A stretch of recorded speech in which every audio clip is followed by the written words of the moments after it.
مانگا۔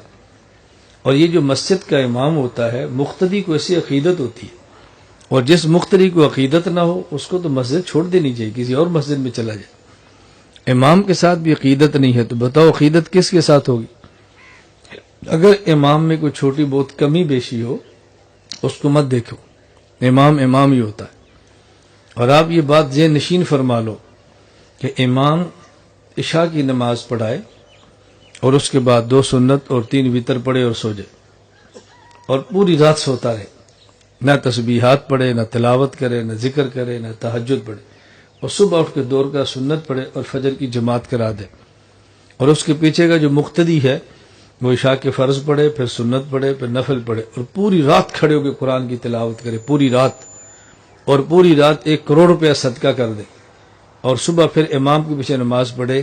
اللہ کی قسم امام اس سے پھر بھی افضل ہے۔ یہ مولانا صاحب پھر بھی اس سے اعلیٰ ہے۔ میری عادت ہے میں کوئی بات بغیر دلیل کے نہیں کرتا۔ اس کے اعلیٰ ہونے کی وجہ کیا ہے؟ دیکھو، ایک فرض نماز کی اہمیت کتنی ہے۔ اگر کوئی شخص ایک فرض نماز کو پڑھے اور وقت گزار کے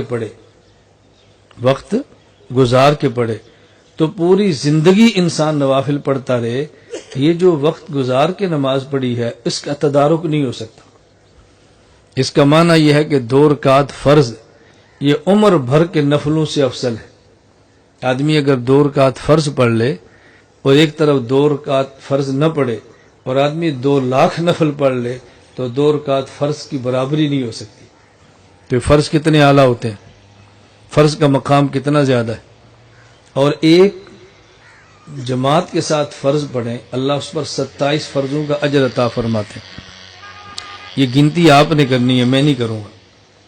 امام عشاء کی نماز پڑھائے، پیچھے 1000 مقتدی ہوں، تو امام ہر مقتدی کو 27 فرضوں کا اجر ملے گا، اور امام کو 27,000 فرضوں کا۔